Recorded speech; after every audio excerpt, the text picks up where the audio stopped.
할렐루야. 네, 오늘 하나님께서 우리에게 주신 말씀 함께 보도록 하겠습니다. 누가복음 5장 27절에서 39절 말씀입니다. 저와 여러분이 한 절씩 교독하시고 마지막 절은 함께 봉독하도록 하겠습니다. 제가 먼저 누가복음 5장 27절 말씀 봉독하겠습니다. 그 후에 예수께서 나가사 레위라 하는 세리가 세관에 앉아 있는 것을 보시고 나를 따르라 하시니 그가 모든 것을 버리고 일어나 따르니라. 레위가 예수를 위하여 자기 집에서 큰 잔치를 하니 세리와 다른 사람이 많이 함께 앉아 있는지라. 바리새인과 그들의 서기관들이 그 제자들을 비방하여 이르되 너희가 어찌하여 세리와 죄인과 함께 먹고 마시느냐. 예수께서 대답하여 이르시되 건강한 자에게는 의사가 쓸데없고 병든 자에게라야 쓸데있나니 내가 의인을 부르러 온 것이 아니요 죄인을 불러 회개시키러 왔노라. 그들이 예수께 말하되 요한의 제자는 자주 금식하며 기도하고 바리새인의 제자들도 또한 그리하되 당신의 제자들은 먹고 마시나이다. 예수께서 그들에게 이르시되 혼인집 손님들이 신랑과 함께 있을 때 너희가 그 손님으로 금식하게 할 수 있느냐.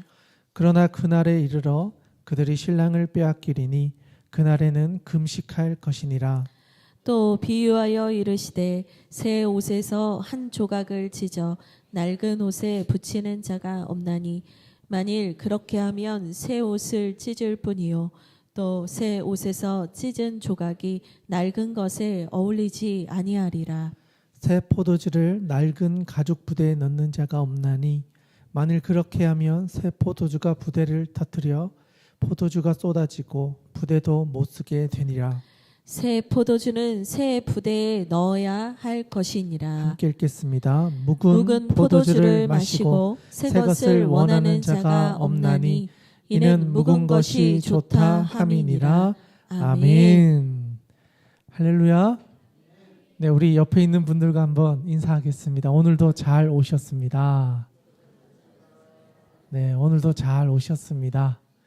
네, 특별히 오늘은 우리 주하길 교회가 시작되고 이제 3년 차, 그러니까 3주년이 되는 예배입니다. 이 귀한 자리에 오신 모든 분들을 주님의 이름으로 환영하고 축복합니다. 하나님께서 오늘 이 자리에 함께하는 모든 분들에게 동일한 은혜로 가득 채워주실 줄 믿습니다. 아멘. 네, 오늘 함께 나눌 말씀은요, 누가복음 5장 27절에서 39절의 말씀입니다. 오늘 본문 말씀에 등장하는 한 사람이 있습니다. 그 사람은 누구일까요? 자, 이제 성경책을 펼쳐주셔서 한번 찾아주시면 좋겠습니다. 어떤 분의 이름이 나오는데요. 그 사람의 이름이 어떻게 등장하고 있나요? 레위라고 나와 있습니다. 여러분, 레위는 어떤 사람인지 혹시 아십니까? 레위? 들었을 때 뭔가 좀 친근한 것 같죠? 우리에게 친근한 이유가 있습니다. 왜 친근하냐면 우리 12지파 중에 한 지파가 레위지파라고 하잖아요. 그러다 보니까 이 레위지파, 이스라엘 백성들의 12지파 중 한 지파로 구약시대 때부터 우리에게 익숙했던 이름이에요. 그러다 보니까 이 레위 그러면 히브리인들 사이에서는 너무나 중요한 족속이고 귀한 임무를 맡아왔던 사람들, 그런 상징을 가진 의미이기도 하죠. 보통 여러분 레위는 어떤 일을 했죠? 레위 족속들은? 네, 제사장이나 예배나 뭔가 성물과 관련된 아주 중요한 일들을 했습니다. 그런데 오늘 본문에 등장하는 레위는 어떤 일을 하고 있어요? 네, 세관에 앉아 있었다. 쉽게 말하면 세금을 징수하는 일을 하는 직업을 가진 사람이었어요. 세관원, 여기서는 세리라고 표현되어 있는데요. 여러분, 이름은 레위인데 세금을 걷는 일을 하고 있다는 거죠. 여기서부터 뭔가 이름과 다른 인생을 살고 있는 한 사람이라는 걸 좀 보게 되죠. 그런데 여러분, 이 당시에 세리는 어떤 직업이었을까요? 누구나 되고 싶어하는 그런 로망이 있는 그런 직업이었을까요? 아니요. 맞아요. 그 당시는요, 이 이스라엘 지역이 로마에게 점령당해서 어떻게 보면 속국으로서 살아가는 도시였단 말이죠. 그러니까 세금을 걷는다는 건 동족들에게 세금을 받아서 우리를 다스리는 로마의 세금을 보내는 일을 하는 거예요. 그러니까 이 레위라고 하는 이 사람에게 있어서는요, 모든 사람들과의 관계에 불편함이 생길 수 있는 일을 하고 있는 거예요. 그리고 이제 문맥상 흐름으로 봤을 때는 이 세리들을 관리하는 어느 정도의 직급을 가진 사람으로 추정돼요. 그러니까 그런 사람들을 관리하는 사람이라는 거죠. 그러면 동족들 입장에서는요, 이 사람이 어떤 사람으로 비춰질까요? 네. 우리나라도 이런 과거의 아픈 상처가 있잖아요.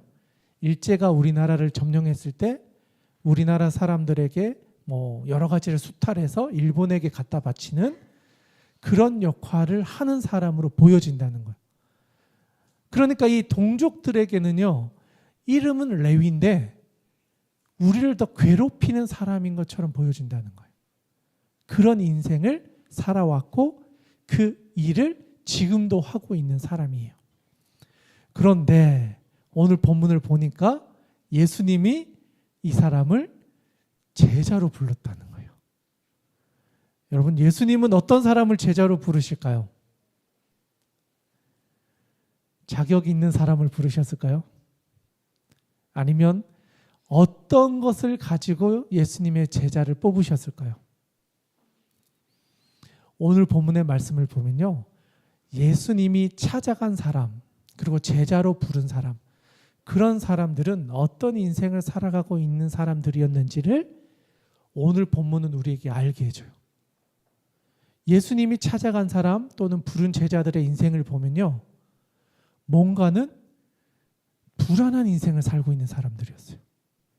안전한 삶을 살고 있는 사람들이 아니라 사람들이 보기에는 좋은 직업을 가지거나 좋은 자리에 앉아 있거나 그럴 수는 있어요. 그런데 그의 내면은 불안했던 사람들이라는 거예요. 그러면 이 세리였던 이 사람에게는 어떤 불안함이 있었을까요? 만약에 오늘 본문에 등장하는 이 세리가 나라고 생각한다면, 여러분이 지금 그 세리의 일을 감당하고 있는 인생을 살고 있다면 여러분에게는 어떤 혼란이 있을까요? 이름은 레위예요. 그런데 세금을 걷어서 바치는 일을 하면서 내 부를 막 쌓아오는 인생을 살아왔어요. 그러면 나에게 어떤 힘듦이 있었을까요? 맞아요. 너무 중요한 단어를 말씀해 주셨어요. 바로 정체성의 혼란이 계속해서 멈추지 않는다는 거예요. 이거는요, 제가 보니까 레위만 그런 게 아니라 오늘 이 시대를 살아가는 그리스도인들이 부딪히고 있는 혼란과 맞닿아 있어요. 우리가 하나님의 나라를 위해 산다 또는 그리스도인으로 산다라고 하는데 우리가 살아가는 세상과는 다른 가치관과 삶의 방식들이 부딪히면서 우리의 내면 안에서는요, 나는 그리스도인인가? 나는 돈 버는 기계인가? 세상 사람들이 원하는 저 자리에 올라가기 위해 내가 모든 수단 방법을 가리지 않고 그 자리에 들어가서 올라가는 상향 지향의 인생을 내가 끝까지 추구해야 되는가? 오늘 본문 말씀에 등장하고 있는 이 레위는요, 이 고민을 정말 오랫동안 했던 사람인 것 같아요. 왜? 예수님이 부르셨을 때 고민하지 않고 따라갔다는 거예요. 고민을 한다는 건요, 아직 정리가 되지 않은 거예요. 그런데 이 내면의 고민이 거의 정리가 되어 있고 어떤 계기가 필요했던 사람은요, 그 한순간에 나의 고민이 정리가 되어진다는 거예요. 안개 속에 있을 때는요, 내가 갈피를 잡지 못해요. 그런데 안개가 걷히고 분명해지면 내가 가야 할 길의 방향이 분명하게 보인다는 거예요. 오늘 본문에 등장하고 있는 레위는 바로 그러한 지점에서 예수님을 만났다는 거예요. 우리 한번 읽어보도록 하겠습니다. 27, 28절입니다. 먼저 한번 같이 한번 읽어보겠습니다. 27, 28절입니다. 함께 읽겠습니다. 시작.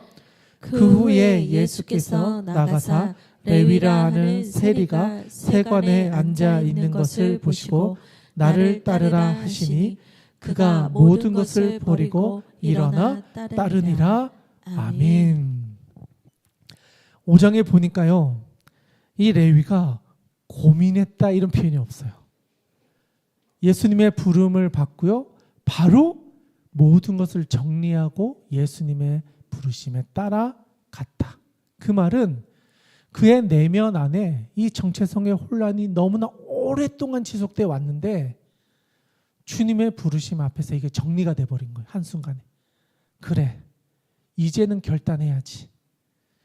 양쪽을 다 살아내려고 했던 나의 이 중간에서 왔다 갔다 했던 이 마음을 이제는 끝내야 돼.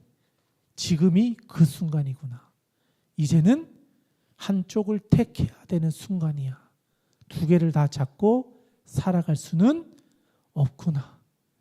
이 불안한 인생을 이제는 끝내야 되겠다. 그 마음이 그의 가슴 속에서 새겨지고, 그러니까 모든 것을 정리하고 주님을 따라갈 수가 있었다라는 거예요. 그런데 이 앞에 보면요, 예수님이 또 다른 제자들을 찾아갔었어요. 누구를 찾아갔을까요? 4장에 가보시면, 5장 초반에 가보시면 예수님이 또 제자들을 찾아가셨거든요. 누구를 찾아가셨죠?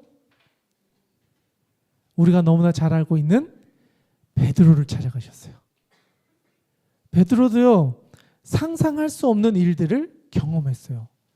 자기가 살아왔던 방식으로는 해결할 수 없는 문제를 주님의 말씀에 의지해서 깊은 데로 가서 그물을 내렸더니 그물이 찢어질 만큼 고기가 잡히고 4배에만 넘치는 게 아니라 친구였던 두 사람을 또 부르죠. 그래서 친구의 배까지 가득 채워서 돌아와서 주님 앞에 딱 쓰잖아요. 그리고 대화를 해보니까 내가 살아왔던 방식과는 다른 새로운 방식을 선택하는데, 그때 보면 모든 것을 버렸다. 심지어 배와 아버지도 버리고 예수님을 따라가기로 결정했다. 그러니까 그들의 내면 안에 있었던 수많은 고민들이요, 주님을 만나고 이제는 선택해야 되겠다. 더 이상 고민할 문제가 아니다. 이제는 선택의 문제다. 결정의 문제다. 우왕좌왕하면서 살아갈 때가 이제는 끝났다. 그러면서 주님을 따라가기로 결정하고 그의 인생을 시작하게 되는 거죠. 그리고 나서 찾아온 사람이 바로 레위라고 하는 세리였다는 거예요. 그 당시에 물고기를 잡는 어부들 역시도 어떻게 보면 좀 소외된 사람들 부류에 속했던 사람이고, 이 세리는요, 사실 죄인을 대표하는 사람이었어요. 우리나라 사람들의 그 힘과 어려움을 다 어떻게든 짜내서 자기의 부를 불리고 우리를 다스리고 있는 로마에 이 세금을 바치는, 어떻게 보면 앞잡이 같은 사람이라고 생각했어요. 그래서 종교 지도자인들이나 그 히브리인들 사이에서는 가장 죄인 그러면요, 세리와 창기를 뽑았대요. 성적으로 부도덕한 인생을 사는 사람들과 돈으로 부도덕하게 살아간 이 두 사람이 죄인의 대표자였단 말이에요. 그러니까 신기한 거죠. 예수님이 제자를 부르러 가셨단 말이죠. 그런데 어부들을 부르셨어요. 세상에서 소외되고 버려진 것 같은 변방의 사람들을 찾아가셔서 그들을 제자로 부르셨어요. 이번에는 돈은 많이 가진 것 같은데 그 내면 가운데 그리스도인답게 살지 못하는 이 불안함을 가지고 그 인생을 살아가고 있었던 세리를, 죄인을 찾아가셔서 제자로 부르셨다는 거예요. 그리고 그 부르심에 응답해서 이제는 내가 예수님을 따라가겠습니다 결정한 사람들. 그래서 여기까지 보니까요, 제자는 누군가? 하나님의 부르심에 응답하는 사람들이라는 거예요. 자격, 조건의 문제가 아니고요. 하나님의 부르심 앞에 내가 정직하게 나를 돌아보고 내가 주님을 따라가겠습니다 라고 결단하는 사람들이 바로 제자들이었다는 거예요.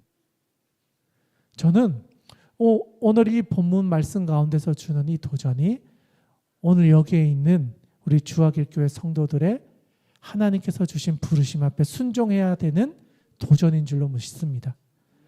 하나님은 여러분들을 부르셨습니다. 제자로 부르셨습니다. 제자는요, 두 개를 놓고 여기로 갈까 저기로 갈까를 고민하는 사람이 아니라 이제 더 이상 고민하지 않고 주님만 따르겠습니다. 주와 함께 즐겁게 우리의 인생을 살겠습니다. 결단하고 따라가는 사람이 바로 예수님의 제자다. 그런데 보니까요, 여기 따르다라고 하는 단어가 있는데 원어를 보니까요, 미완료형으로 사용되어 있어요. 그러니까 끝까지 따라간다는 거예요. 계속 된다는 거예요. 멈추지 않는다는 거예요. 일회성의 따름을 말하는 게 아니라는 거예요. 따르는데 죽기까지 따라간다. 내 인생 끝날까지 따라가는 사람이 누구냐? 제자다. 저는요, 이게 제자가 갖추어야 될 너무 중요한 부분인 것 같아요. 일회성의 순종은 제자가 아니어도 할 수 있어요. 무리여도 할 수 있어요. 오병이어 사건을 경험하면서 밥 주고 먹을 거 주고 막 뭔가 내가 기대했던 걸 채워주면 한두 번은 순종할 수 있어요. 그런데 제자는 미완료형, 계속된 순종을 가지고 주님을 끝까지 따라가는 사람들, 그 사람들이 바로 제자. 오늘 여기 있는 주학일교회 성도들이 다 그렇게 부르심 받은 줄 믿습니다. 아멘. 예수님께서는 바로 그러한 레위를 찾아가셨고 그를 부르셨습니다. 그리고 나서 레위에게 일어난 변화가 있었어요. 다음 절인데요. 29절부터 32절. 우리 같이 한번 읽어보겠습니다. 함께 읽겠습니다. 시작. 레위가 예수를 위하여 자기 집에서 큰 잔치를 하니 세리와 다른 사람이 많이 함께 앉아 있는지라. 바리새인과 그들의 서기관들이 그 제자들을 비방하여 이르되 너희가 어찌하여 세리와 죄인과 함께 먹고 마시느냐.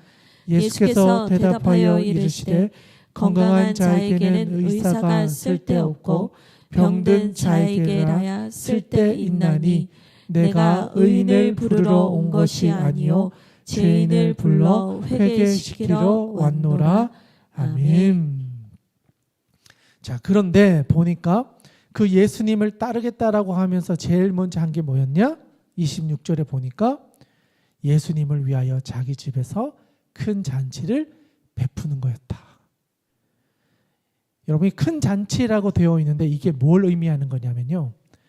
내가 가진 것을 이제 사람들을 위해 베풀겠습니다.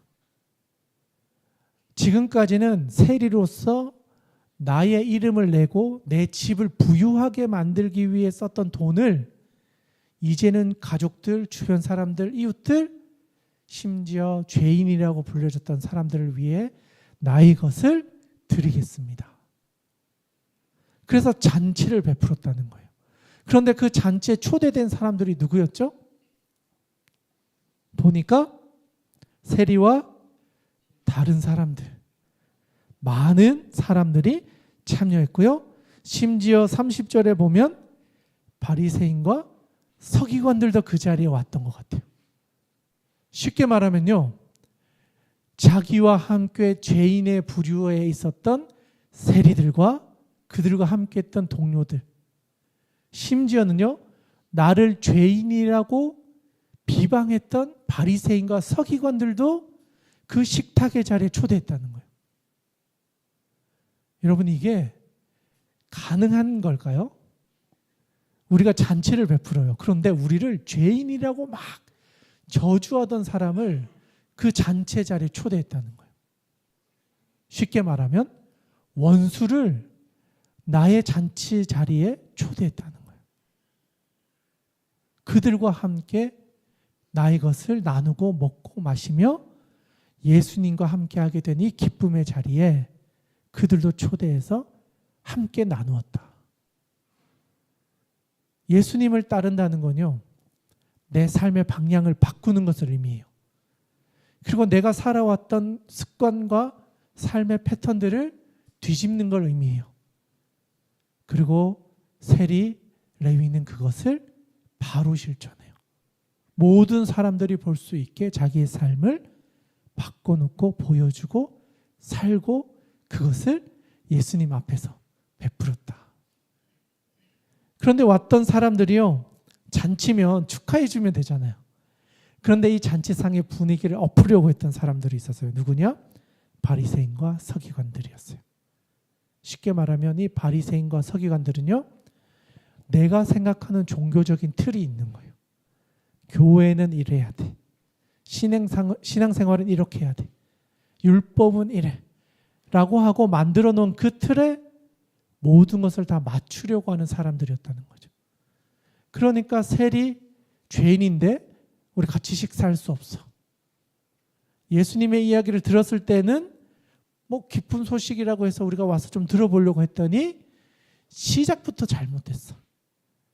준비부터 율법을 다 어기고 있어.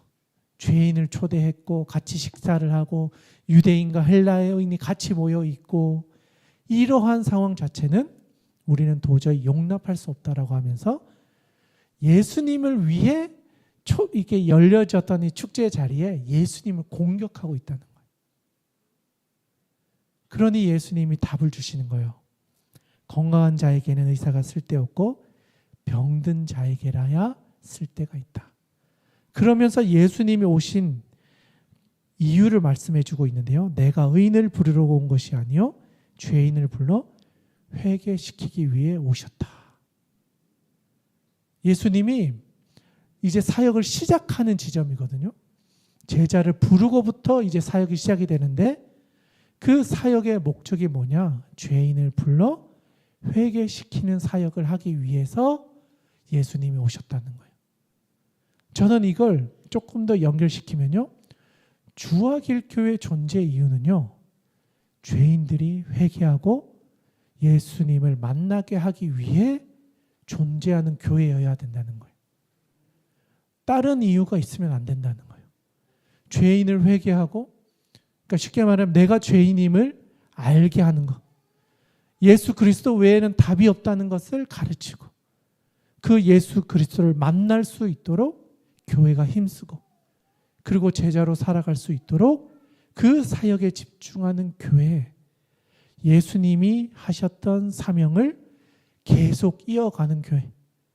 그래서 우리 주화길 교회가 1월 달에 제자를 세우는 교회라고 해서 한 달 동안 우리 요나의 말씀을 받고, 이제 2월 달로 넘어와서는 값비싼 은혜에 대한 이야기를 하는 거예요.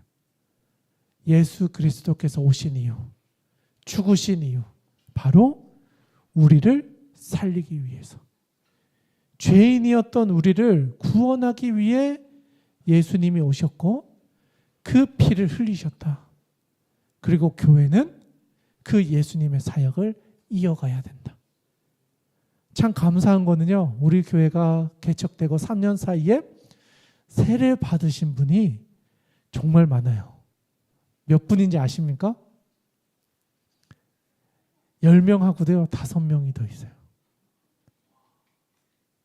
15분이나 우리 주화길 교회에서 세례를 받으셨어요. 여러분, 요즘 주변의 교회에서 세례 받는 교회가 많지 않아요. 1년 동안 세례 받는 분이 한 분이 있을까 말까 한 교회들이 많아요. 그런데 우리 교회 지금 이제 한 3, 40명 모이잖아요. 근데 15분이 우리 교회를 통해 세례를 받았다는 건요, 거의 반이 우리 교회에서 세례를 받으셨다는 것과 똑같은 거예요. 그걸 보면 우리 교회가 지금 세례를 받게 하는 거고 구원받게 하는 거고, 내가 죄인임을 인정하고 주님 붙잡고 살겠습니다. 여기에 우리 교회의 존재 이유가 있다는 걸 다시 한번 확인하게 되는 거죠. 저는 이 사역을 주화길교회 모든 성도들이 공감하며 힘썼으면 좋겠습니다. 잃어버린 영혼을 살리기 위해서 주화길교회가 존재하고, 그것을 위해서 우리가 좀 피곤한 일도, 불편한 일도 감수하고, 우리가 계속 옮겨 다니고 있잖아요. 예배당을 구하기 전까지는 계속 이렇게 렌트해서 예배를 드리는데 이 과정도 하나님께서 우리에게 허락하신 이유가 반드시 있을 거다. 저는 이 과정을 통해서 여러분의 믿음이 더 굳건히 세워질 줄로 믿습니다. 예수님께서 바로 그것을 위해 이 레위를 찾아가셨다. 그리고 이 잔치를 통해 예수님이 오신 목적을 우리에게 분명하게 보여주셨다. 그리고 우리는 그 분명한 목표와 사명을 우리도 기억해야 된다. 그리고 나서 계속해서 대화가 이어져요. 이 문제를 계속해서 지적했던 바리새인들과 서기관들이요, 예수님의 대답을 듣고 멈추지 않고 계속 공격합니다. 어떤 공격을 하는가? 33절에서 35절 우리 같이 한번 읽어보겠습니다. 시작. 그들이 예수께 말하되 요한의 제자는 자주 금식하며 기도하고 바리새인의 제자들도 또한 그리하되 당신의 제자들은 먹고 마시나이다. 예수께서 그들에게 이르시되 혼인집 손님들이 신랑과 함께 있을 때에 너희가 그 손님으로 금식하게 할 수 있느냐? 그러나 그날에 이르러 그들이 신랑을 빼앗기리니 그날에는 금식할 것이니라. 아멘. 네, 33절에 보니까요, 이들이 공격을 하는데 어떻게 공격하느냐? 요한의 제자는 자주 금식하고 기도합니다. 또 바리새인의 제자들도 또한 그렇게 하고 있습니다. 그런데 왜 예수님의 제자들은 먹고 마십니까? 여러분, 이 질문이 어떻게 들리십니까? 여러분, 이게 공격으로 받아들여지세요? 아니면 이게 뭐 칭찬인 것 같아요? 어떻게 다가오세요? 비꼬는 것 같다. 맞아요. 비꼬는 거 분명히 있어요. 어떻게 비꼬느냐 보니까, 자, 요한의 제자를 왜 언급했냐면 그 당시에 세례 요한은 모두가 인정하는 하나님이 보내주신 선지자라고 생각했단 말이죠. 그러니까 권위 있는 사람을 가져온 거예요.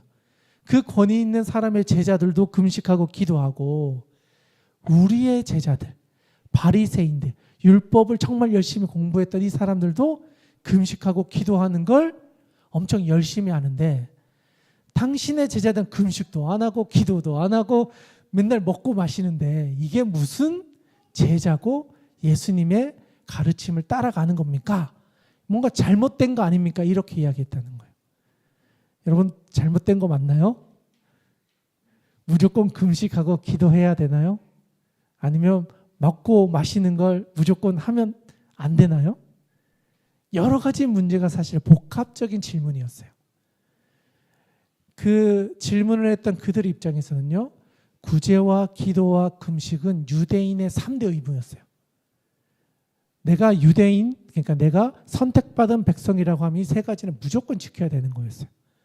그런데 예수님의 제자들은 이 유대인의 세 가지 의무를 잘 지키지 않는 것처럼 보여줬다는 거예요. 그리고 오늘 잔치 자리에 왔더니 전혀 정결례를 행하지도 않고 유대인과 히브리인들과 헬라인이 다 같이 식사하고, 이거 뭔가 우리의 전통과는 맞지 않습니다. 조금 더 쉽게 말하면요, 우리가 지켜왔던 종교적 전통과는 다르다. 우리는 맞는데 당신은 틀렸습니다. 이 이야기를 하는 거예요. 나의 종교적 생활과 신념과 어떤 외형적인 틀이 기준이 돼야 되는데 당신은 그 틀을 완전히 무시하고 있습니다. 왜 그렇게 합니까? 율법을 무시하는 겁니까? 하면서 예수님을 공격하고 있는 거예요. 그러니까 예수님이 하신 말씀이 있죠. 혼인집에 신랑과 함께 있을 때는 손님으로 금식하게 할 수 없다. 그러나 신랑을 빼앗기게 되는 날이 올 텐데 그날에는 금식을 할 것이다. 쉽게 말하면요, 바리새인과 서기관들은 눈에 보여지는 어떤 종교적 습관과 관습과 행위와 율법을 가지고 예수님의 메시지를 또는 예수님의 제자들의 삶을 평가하고 있었다는 거예요.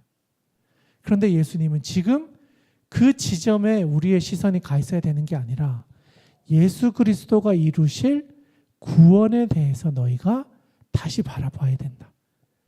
예수님은 십자가까지, 죽으심까지 다 알고 계셨고 그 길을 가고 계셨기 때문에 지금은 그때가 아니다. 지금은 오히려 한 사람의 영혼이 주님을 만난 것으로 인하여 기뻐할 때라는 거예요. 세리였던 레위가 그의 삶을 바꾸고 진짜 제자로 살겠습니다 하고 있는 이 축제 장소에는 기뻐하는 게 맞다는 거예요.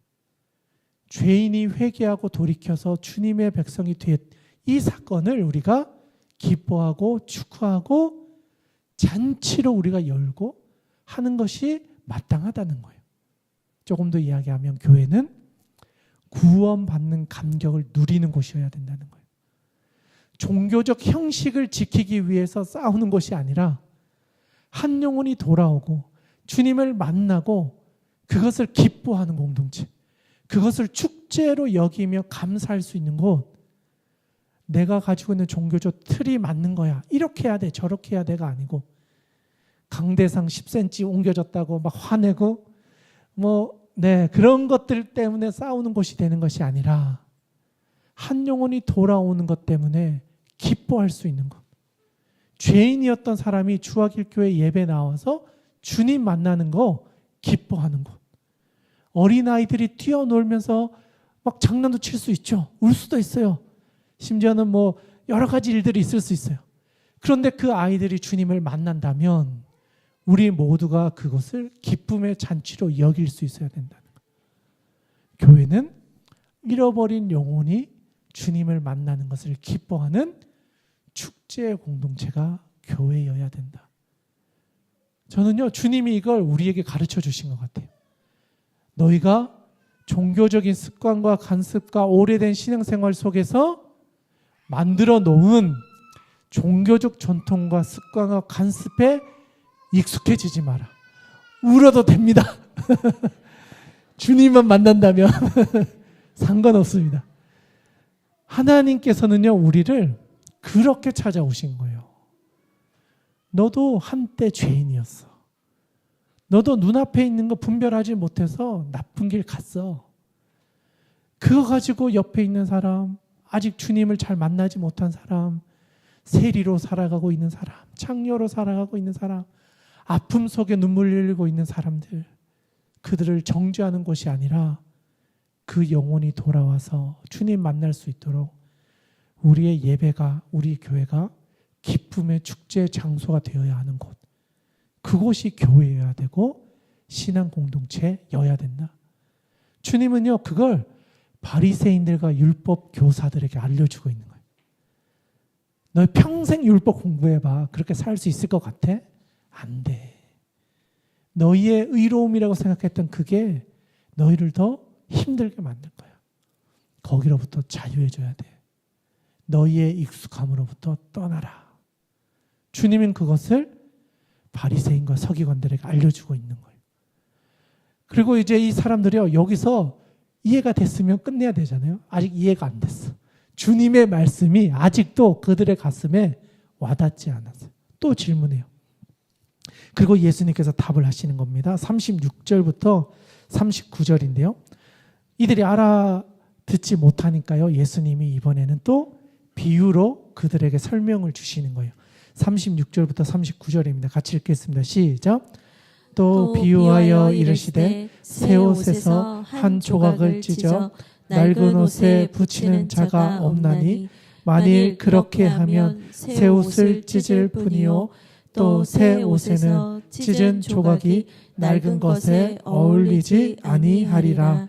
새 포도주를 낡은 가죽 부대에 넣을 자가 없나니 만일 그렇게 하면 새 포도주가 부대를 터뜨려 포도주가 쏟아지고 부대도 못쓰게 되리라. 새 포도주는 새 부대에 넣어야 할 것이니라.